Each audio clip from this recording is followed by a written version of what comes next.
Hello everyone, आप सब कैसे हैं। मैं उम्मीद करता हूं कि बहुत अच्छे होंगे और अपनी पढ़ाई को बहुत अच्छे से कर रहे होंगे। मैं Akash Kumar Bhadana ICT virtual classroom में आपका बहुत बहुत स्वागत करता हूं मेरे प्यारे बच्चों। जैसे आपको पता है मेरे प्यारे बच्चों, बेसिकली हमारी आपका जो है 8th क्लास है और 8th क्लास में हम लोग ज्योग्राफी देख रहे हैं और ज्योग्राफी में हमारा लेसन नंबर 3 तक हो चुका है। आज हम लोग लेसन नंबर 4 की बात करेंगे, 4, और इसमें हम लोग एग्रीकल्चर को पढ़ेंगे। क्या देखेंगे हम लोग इस चैप्टर के अंतर्गत? तो आपको पता होना चाहिए कि हम लोग एग्रीकल्चर को इसमें पढ़ेंगे। किसको? कृषि को। कृषि इतनी क्यों इंपॉर्टेंट है मुझे बताइए, क्योंकि अगर आप देखेंगे तो भारत में जो आजीविका है, उस आजीविका का जो मुख्य जो स्रोत है वो क्या है? वो आपका कृषि है। क्लियर है? लगभग 67 प्लस या राउंड ऑफ आपका 60 के और 70 के बीच में लोग किस पर डिपेंडेंट है? एग्रीकल्चर पर डिपेंडेंट है, कृषि पर। क्लियर है? लोग कृषि से आपका व्यापार करते हैं, आजीविका चलाते हैं। ठीक। और भारत में अलग अलग कृषि पद्धतियां हैं और विशेष मौसम में विशेष फसलें भी होती हैं। विशेष मौसम में विशेष फसल भी होती है। ये सारी चीजें आप इसमें देख सकते हैं। क्लियर है?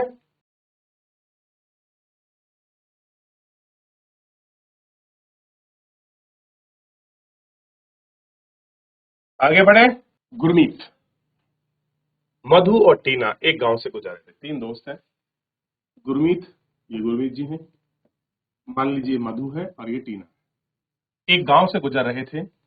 वहां उन गांव में एक किसान को खेत की जुताई करते हुए देखा कि वो प्लॉटिंग जो उसका खेत था, जो उसका प्लॉट था, उसको वो जोत रहा था, यानी कि कृषि योग्य बनाने के लिए उसको काम कर रहा था। किसान ने उन लोगों से कहा कि वह गेहूं की बुआई करने जा रहा है। किसकी? गेहूं की। क्या बोने जा रहा है? गेहूं। और मृदा को अधिक उपजाऊ बनाने के लिए अब एक खाद डालता है।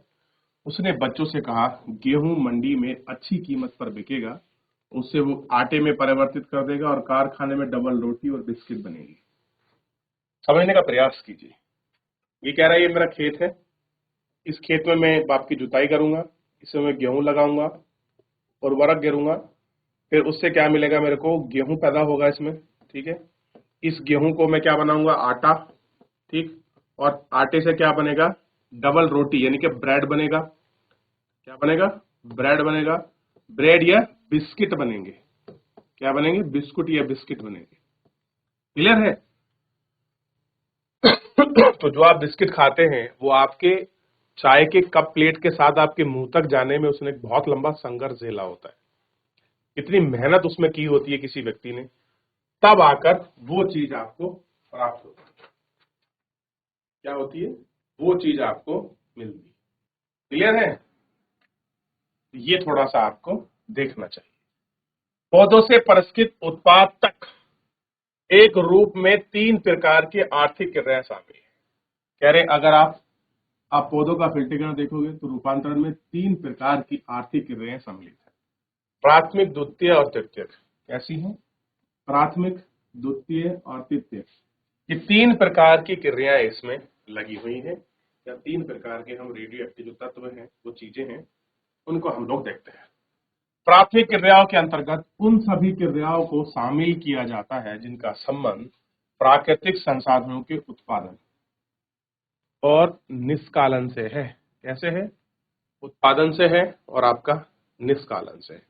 ये सारी चीजें हमें इसमें दिखाई देती है। कृषि, मत्स्यन, ग्रहण अच्छे उदाहरण है।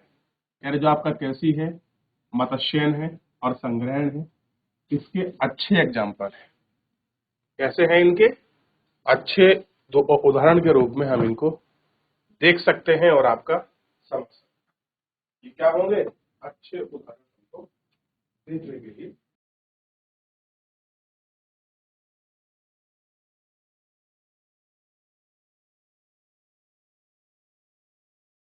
इस्पात विनिर्माण, डबल रोटी पकाना,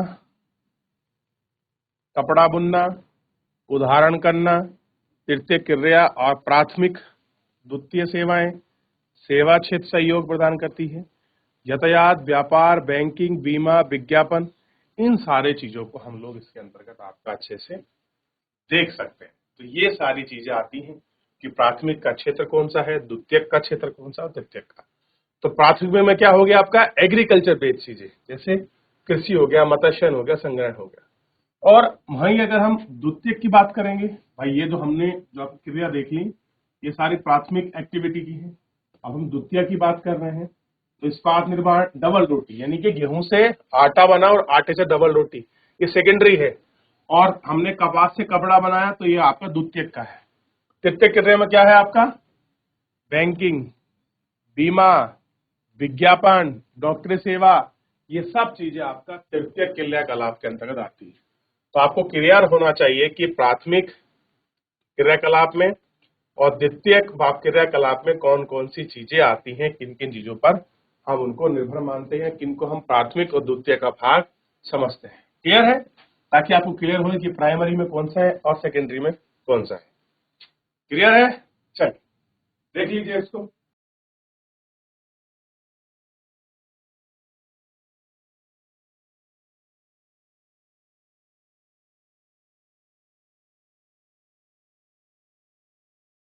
देखिए आपने कि प्राइमरी और सेकेंडरी और टर्सरी की चीजें कौन कौन सी हैं और कैसे हम इनको देखते हैं, कि कहां पर प्राथमिक क्रियाकलाप की चीजें हैं, कहां पर द्वितीयक की। क्लियर है, आई होप कि इतना आप लोगों ने अच्छे से देख लिया हो। अब हम इसमें आगे बढ़ रहे हैं और आगे बढ़ के हम एक ही देखेंगे क्या, कि कृषि एक प्राथमिक क्रिया है। फसल, फल, सब्जी उगाने को पशुधन इसमें शामिल है, यानी कि फल उगाना, सब्जी उगाना, फूल फल, पशुपालन, ये सब आपके कृषि के अंतर्गत आते हैं, प्राथमिक क्रियाओं के भाग हैं। विश्व में 50% लोग कृषि से संबंधित क्रियाओं में संलग्न हैं। भारत में 2/3 जनसंख्या अभी भी कृषि पर निर्भर है। किस पर डिपेंडेंट है, 2/3 पॉपुलेशन एग्रीकल्चर, 2/3। क्लियर है, कितनी है, 2/3। ठीक,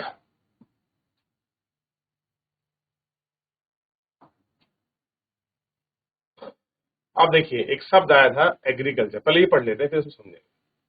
ठीक, अनुकूल स्थलाकृति, यानी कि स्थलाकृति उबड़ खाबड़ ना हो, रेत ना हो, ऐसी जगह पर हो जहां पर कृषि आसानी से हो सके, तो उसे क्या कहेंगे, अनुकूल कृषि क्षेत्र। मृदा, जलवायु कृषि प्रकार जिस पर भूमि फसल उगाई जाती है कृषि भूमि कहलाती है। मानचित्र आप देख सकते हैं कृषि क्रियाकलापों में उन प्रदेशों का संकीर्ण है फसल उगाने, उनको काम करने के लिए, ये सारी चीजें आपको विद्यमान नजर आएंगी, आप इनको देख सकते हैं। बात कर रहे हैं एग्रीकल्चर, तो एग्रीकल्चर शब्द एक उत्पत्ति लैटिन, यानी कि एग्री इसका अर्थ है मृदा और कल्चर मतलब होता है करना, यानी कि कृषि करना। कल्चर का मतलब होता है करना, तो कृषि करने से हुआ है। ठीक, तो ये मतलब है एग्रीकल्चर का। तो आपको प्राइमरी, सेकेंडरी, द्वितीय और तृतीय क्रियाकलाप किस प्रकार के हैं, आप इनको देख सकते हैं।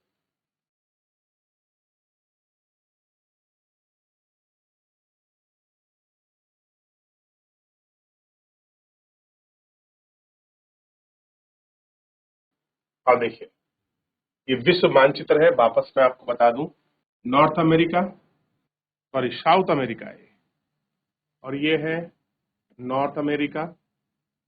ठीक है, ये अफ्रीका, ये यूरोप, एशिया, ऑस्ट्रेलिया और अंटार्कटिका। 7 कॉन्टिनेंटल हो गए। क्लियर हो गया, प्रशांत महासागर, हिंद महासागर, और ये पूरा अटलांटिक महासागर, आर्टिक महासागर और अटलांटिक महासागर, ये आपको दिखाई देगा। क्लियर हो गया, चलिए ये 2 जगह है, इसको हम कहते हैं पश्चिमी प्रशांत ठीक, और इसको कहते हैं हम आपका पूर्वी प्रसार, ध्यान रहेगा। ठीक, देख लिया इतना आपने, तो आपने देख लिया कहाँ कहाँ पर सारे आपके महाद्वीप है, कहाँ पर यूरोप है, कहाँ पर एशिया है, कहाँ पर कौन सा कॉन्टिनेंटल है। क्लियर है, ध्यान रहेगा इतना, तो यहाँ तक आपको सारी चीजें क्लियर होनी चाहिए। ठीक, तो इतना हम लोग देख चुके, आगे बढ़ रहे हैं। अब थोड़ा सा कुछ ही हमको बेसिक जानकारी आपका प्रोवाइड करा रहे हैं और हमको पता होना चाहिए, ये जानकारी काफी इंपॉर्टेंट है। जैसे एग्रीकल्चर, एग्रीकल्चर को अगर हम देखें तो एग्रीकल्चर का मतलब आपको पता है, मृदा की जुताई, फसलों का उगाना, पशुपालन, विज्ञान और कला, इसी खेती में कहते हैं। तो फसल उगा रहे हैं, हम पशुपालन कर रहे हैं, जो पशुपालन का जो विज्ञान है, एनिमल हस्बेंड्री जो है, और जो उसकी आर्ट्स है, वो सब पार्ट ऑफ एग्रीकल्चर ही है। क्या है? एग्रीकल्चर ही है। अब देखिए, आप कल्चर का मतलब आपको पता लग गया, कल्चर का मतलब क्या है? करना। अगर हम एग्री करेंगे तो एग्रीकल्चर होगा, शेरी करेंगे तो शेरी होगा, पी का पीसी करेंगे पीसी, बीट करेंगे बीट, हॉर्टी करेंगे हॉट। तो अगर हमने एग्रीकल्चर करा तो हम क्या कर रहे हैं? फसल उगा रहे हैं। कैसी फसल? गेहूं, चावल, मक्का, धान, गेहूं, जई, आपका मंडुआ वगैरह, ये सब उगा रहे हैं। लेकिन अगर हम सेरीकल्चर कर रहे हैं तो इसका, सेरीकल्चर का सीधा मीनिंग है कि भाई हम लोग क्या कर रहे हैं? रेशम के कीटों का पालन कर रहे हैं, और वो वाणिज्यिक के लिए। ठीक है पार्ट ऑफ एग्रीकल्चर ही, लेकिन एक उसकी अलग ब्रांच हमने बना दी, ऐसा मान लीजिए, एक अलग शाखा हमने रखी है एग्रीकल्चर की। ठीक, इसमें क्या है? कृषक की आय को पूरक हो सकती है, इसलिए हमने क्या रखा है? उसको इसके अंतर्गत रखा है। तो सेरीकल्चर मतलब, बहुत बार ये प्रश्न बनता है, क्लियर है, कि सेरीकल्चर किसे कहते हैं? क्लियर है? ठीक, एग्रीकल्चर किसको कहते हैं? ऐसा ही है पीसी कल्चर। आज की तारीख में भारत में बड़ा इस पर महत्व दिया जा रहा है कि भारत सरकार चाहती है कि लोग छोटे छोटे पॉन्ड्स वगैरह में ये कल्चर करें। इसका नाम है पीसी, यानी कि तालाब निर्मित कर पोखरों में आपका मत्स्य पालन करना, मछली को पालना। क्लियर है? और वीटी कल्चर, आप जानते हैं वीटी मतलब अंगूर, दस्ता कृषि, अंगूर की खेती को बढ़ावा देना। क्योंकि अंगूर की खेती के मुनक्खा बनाना, किशमिश बनाना, और मल्टीपल यूजेस भी हैं, शराब वगैरह इसी से बनती है। तो बहुत जगह इसको मल्टीपल यूजेस में भी इसको ले सकते हैं हम लोग, तो इसलिए कर रहे हैं। और एक है हॉर्टिकल्चर, और आप जानते हैं हॉर्टिकल्चर का मतलब वाणिज्यिक रूप से सब्जी, फल, फूल, फल को उगाना। ये सब क्या है? आप कह रहे हैं ना हम लोग हॉर्टिकल्चर कर रहे हैं, तो हॉर्टिकल्चर का मतलब क्या हो गया? फूल, फल, सब्जी को उगाना, ये सब इसके अंतर्गत रखा गया। क्लियर है? तो ये हमको ध्यान रखना। क्लियर है? तो ये सब एग्रीकल्चर के इंपॉर्टेंट पार्ट्स है, आपको नोट करने चाहिए, आपको देखना चाहिए कि एग्रीकल्चर का मतलब, सेरीकल्चर का मतलब, पीसी कल्चर का मतलब, और वीटी कल्चर का मतलब, हॉर्टिकल्चर का मतलब।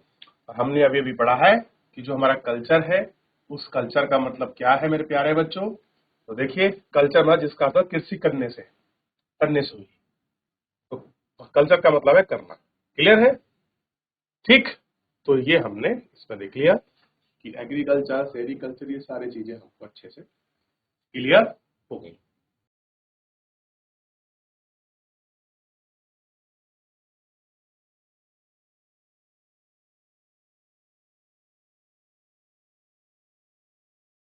अब देखिए, जैसे हम इसमें आगे बढ़े, अब हम बात करते हैं कृषि तंत्र।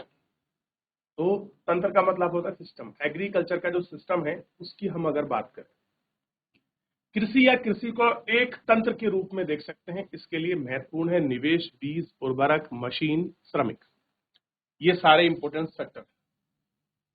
क्लियर है? जुताई और बुआई, ये भी इसके अंतर्गत आते हैं। कैसे हैं? जुताई और बुआई, सिंचाई, निराई, कटाई, की कुछ इसकी प्रक्रिया। सिंचाई मतलब पानी देना, निराई मतलब खरपतवार को निकालना, और कटाई मतलब फसल को काटना। ये कुछ इसके पार्ट ऑफ एक्टिविटीज हैं। इस तंत्र के निर्गतों में, यानी कि आउटपुट जो होता है, फसल जो मिलती है, हम उसको तंत्र का आउटपुट कहते हैं, फसल। निर्गतों के अंतर्गत फसल, ऊन, डेयरी, कुक्कुट पालन आते हैं। तो कह रहे ये सारी चीजें इसके अंतर्गत हमें शामिल है या इन सबको हमने रखा गया है। क्लियर है? तो ऐसे ही कुछ टाइप ऑफ एग्रीकल्चर है। कैसे हैं? Type of agriculture. तो जो आप कृषि के प्रकार पढ़ रहे हैं, तो यहाँ यह थोड़ा विस्तृत शायद आपको ना मिले पढ़ने के लिए, लेकिन जो आप क्लास 12th पढ़ेंगे, क्लास 12th और वहां 12th में आप पढ़ेंगे मानव भूगोल। तो मानव भूगोल में बड़े अच्छे से ये चैप्टर आपको समझाया जाएगा, यहां से कृषि के प्रकार से लेकर। ये चीजें तो आपको बेसिक आपने पढ़ ली है 8th क्लास में। इसके नीचे को मोस्ट एक्सपेंशन रूप में कि भारत, अब तो आप यहाँ भारत के एक्सपेक्ट में पढ़ लेंगे, लेकिन वहां पर आप पढ़ेंगे विश्व परिप्रेक्ष्य में, वर्ल्ड में कहां कहां पर ऐसा होता है, केवल भारत में ही ऐसा हो रहा है या अन्य विश्व में जो और जगह है वहां भी ऐसा हो रहा है। तो इन सब चीजों को आपको वहां पर भी देखने के लिए, सीखने के लिए आपको मौका जो है वो आपको मिलेगा। क्लियर है?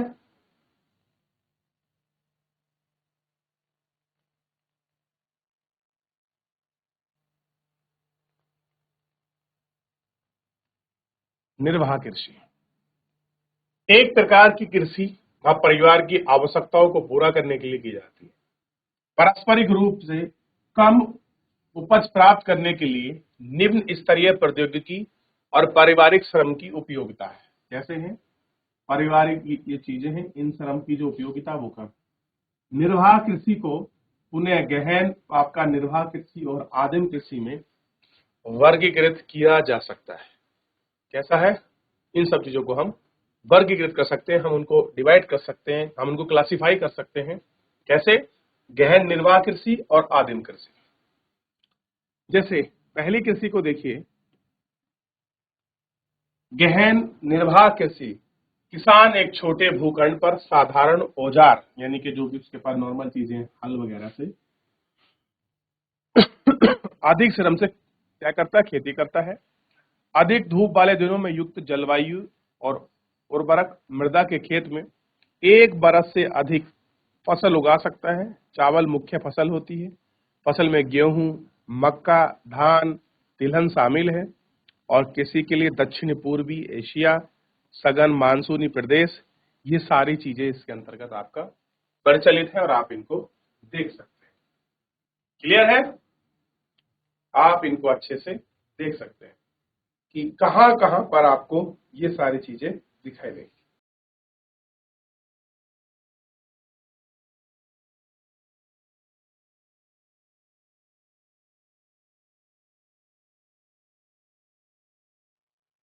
चलिए आगे बढ़े। कैसे? आदिम निर्वाह कृषि में स्थानांतरित कृषि, जिसको हम शिफ्टिंग एग्रीकल्चर या जूम कृषि कहते हैं, ये हमारे भारत में झारखंड, छत्तीसगढ़ और उत्तर पूर्व राज्यों में और तमिलनाडु में भी कुछ हद तक पाई जाती है। ऐसे ही है एक आपका चलवासी पशुचारण व्यवस्था, ये आपके पहाड़ों में देखने की मिलेगी। जो गद्दी है, जो बकरवाल है, जो गुजर है, जो भोटिया है, वो लोग क्या करते हैं? ऋतु प्रवास करते हैं। क्या करते हैं? ऋतु प्रवास। ऋतु प्रवास का मतलब है कि जब आपका शीतकाल है तब वो कहाँ आते हैं? आपका पहाड़ से वो आपका नीचे आते हैं। और जब आपका ग्रीष्म काल है तो वो क्या करते हैं? ग्रीष्म काल में नीचे से प्लेन से ऊपर जाते हैं। तो आप इनको अच्छे से देख सकते हैं। क्लियर है? ये आपको ध्यान रहना चाहिए। ठीक है? तब आपको समझ आएगा कि भाई क्या स्थिति इसमें बनी हुई है, किसको आप कह रहे हैं कि कहां कहां पर कौन सी और किस प्रकार की कृषि आपको देखने के लिए मिलती है। अब क्लियर हो गया होगा कि निर्वाह कृषि किसको कहते हैं। आदिम कृषि मतलब जो स्थानांतरित कृषि है, जो एक जमाने में जो लोग जंगल में जो लोग रहते हैं, आदिवासी लोग, वो जिस प्रकार की कृषि को करते हैं आप उसको कह सकते हैं। ये एक प्रकार का टाइप ऑफ है कि ऐसा कुछ है। क्लियर है? हम उसको झूम, कृषि, मिलाप, मिलहंग, दंग, मेघ, अलग अलग नामों से हम लोग इसको जानते हैं और ये कृषि हमको मिलती है। आइए कुछ हम आपका रोमांचक यानी कि ऐसे तथ्य जिनके बारे में हमें नहीं पता, हमको पढ़ना चाहिए, उन तथ्यों को हम खोजते हैं। जैसे जैविक कृषि, इस प्रकार की कृषि में रासायनिक खादों के दो स्थानों पर जैविक खाद और प्राकृतिक कीटनाशक का उपयोग करते हैं। होता क्या है कि जब खेती करते हैं, अगर मैं आपसे पूछूं ऑर्गेनिक एग्रीकल्चर क्या है, तो ऑर्गेनिक एग्रीकल्चर का सीधा मतलब है कि हम रासायनिक खादों का प्रयोग ना करें, हम जैविक खादों का प्रयोग करें। मतलब सर, हम यूरिया ना गिरें, हम डाइफास्फेट ना गिरें, हम किसी प्रकार का कीटनाशक स्प्रे ना करें। क्लियर है? हम लोग क्या करें? हम लोगों को करना चाहिए कि हम लोग गोबर की खाद का प्रयोग करें, पत्तों को आपका सड़ाएं हम लोग। क्लियर है? और अब तो बहुत सारी चीजें आ रही हैं और हमारे कृषि जो मित्र है वो हमको सिखा रहे हैं, कृषि वैज्ञानिक, कि आप इसका अल्टरनेटिव कैसे कर सकते हैं, कैसे स्प्रे कर सकते हैं, कौन कौन से और अन्य माध्यम है स्प्रे करने के। आप केमिकल बेस्ड चीजों पर डिपेंडेंसी को कम कर कर हम लोग क्या करें, जो हमारे अपने उत्पाद हैं हम उन्हीं के आधार पर करें। अब मान लीजिए आपके सामने मैं आपको बोलूं कि आप 2 लीटर मट्ठा ले लीजिए, हल्दी ले लीजिए, गोबर ले लीजिए। क्लियर है? और उसमें कुछ और चीज मिलाकर, मेरे को ध्यान एग्जैक्ट फार्मूला क्या है, उसको कुछ दिन रखने के बाद हमारे पास एक ऐसा स्प्रे मच जाता है जिससे हम लोग क्या कर सकते हैं, हम कीटनाशकों को मार सकते हैं। और वो जब हम अपनी फसल पर उसका स्प्रे करेंगे तो उसका प्रभाव कोई भी हमारे स्वास्थ्य पर उसका नकारात्मक प्रभाव नहीं आएगा। क्यों नहीं आएगा? क्योंकि अगर केमिकल होता तो केमिकल कंपोजिशन कुछ उसका प्रभाव हमारी फसल के अंदर जाता और फिर हम उसको आपके इंटेक करते तो वो हमारी बॉडी में आता। तो ये जो कैंसर बढ़ रहे हैं, बीपी की शिकायत बढ़ रही है, ओबेसिटी जो आपका मोटापा बढ़ रहा है और अन्य जो चीजें हो रहे हैं, ये सब हमारे केमिकल की वजह से तो हो रहे हैं। अगर हम लोग अपनी नियत चीजों पर टिके रहेंगे, जो हमारी मूल धारा है, हम अपनी जैविक चीजों पर बने रहेंगे, तो क्या होगा, हम ऑर्गेनिक एग्रीकल्चर के साथ साथ अपनी हेल्थ पर भी बढ़ेंगे। तो प्राकृतिक कीटनाशकों का उपयोग करके फसल को उत्पादन में बढ़ावा देना और कई आनुवांशिक रूपांतरण नहीं। आजकल देखते हैं कि जीएम क्रॉप्स आ रही हैं, हर मौसम में आपको आम मिल जाएगा, हर मौसम में आपको खरबूजा मिल जाएगा, हर मौसम में आपको खीरा ककड़ी मिल जाएंगे। क्लियर है? और बड़े बड़े अमरूद आ रहे हैं। तो वो क्या कारण है? वो सब जीएम क्रॉप्स है, जेनेटिक मॉडिफाई क्रॉप्स। उनको जीन को चेंज कर दिया, अब उन पे समय मौसम का कोई प्रभाव नहीं पड़ता, फल फूलते हैं भी वो। क्लियर है? तो वो तो फूल रहे हैं, लेकिन हो सकता है हमारी बॉडी उन चीजों को एब्जॉर्ब ना करे, उसका कोई साइड इफेक्ट या इम्पैक्ट हमारी बॉडी में आए। तो ये सारी चीजें सारी हो सकती हैं। तो इस प्रकार की चीजों को हमको अपना ध्यान रखना चाहिए कि जब हम लोग एग्रीकल्चर कर रहे हैं कि भाई हम किस प्रकार से चीजों को करें ताकि ये सारी चीजें ना बने, हम अपने आप को बढ़ाए कैसे करें। तो हमको ये देखने का इम्पोर्टेंट जो है, मेन इम्पोर्टेंट गेम्स है और हमको इसको समझना चाहिए, देखना चाहिए, बात करनी चाहिए। क्लियर है? तो आपको समझ आया होगा कि एग्रीकल्चर क्या है, यह निर्वाह कृषि क्या है। तो थोड़ा सा अगर आप इसको और अच्छे से पढ़ेंगे, क्लियर करेंगे, तो मैं नहीं मानता कि आपको क्लियर ना हो। अब देखिए, स्थानांतरण कृषि के बारे में पहले हम कुछ बेसिक चीजों के बारे में पढ़ते हैं। मैं आपसे पूछूं कि शिफ्टिंग एग्रीकल्चर है क्या, झूम कृषि है क्या, स्थानांतरण कृषि है क्या, तो बिल्कुल बेसिक कंसेप्ट से आप इसको याद रखने की जरूरत है। देखिए, हो सकता है कि हर राज्य में किसी और नाम से बुलाते हो, एक देश में दूसरे देश के नाम से जलाते हैं। होता क्या है स्थानांतरण कृषि में, झूम कृषि में, शिफ्टिंग एग्रीकल्चर में, मान लीजिए कोई जंगल है, मान लीजिए हमारा क्षेत्र, एक हाइपोथेटिकल कंडीशन बना लीजिए, ये आपका जंगल है, मैं जंगल में रहता हूँ और आप मेरे साथ रहते हैं, मुझको कुछ वहां कृषि उगाने के लिए कुछ चीजें को चाहिए। तो मैं क्या करता हूँ, पहले जो उस जमीन की झाड़ियां हैं, कुछ छोटे मोटे पेड़ पौधे या पेड़, मैं सबको काट दूंगा। तो काटने के बाद मैं उनको सुखाऊंगा, भाई काटेंगे तभी तो आपके जलेंगे वो, और सुखाने के बाद मैं उनमें आग लगा दूंगा, आपके जल जाएंगे तो उनकी राख होगी।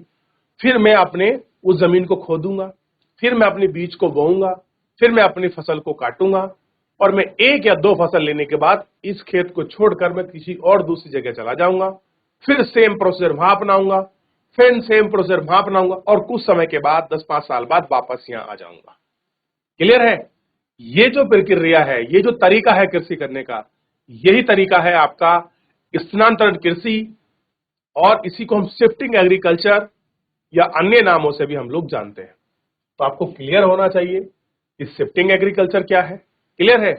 अब जैसे अगर हम उत्तर पूर्व राज्य में कर रहे हैं, भारत का जो मुख्य क्षेत्र है, तो वहां हमने कह दिया इसको झूम कृषि, लोकल भाषा।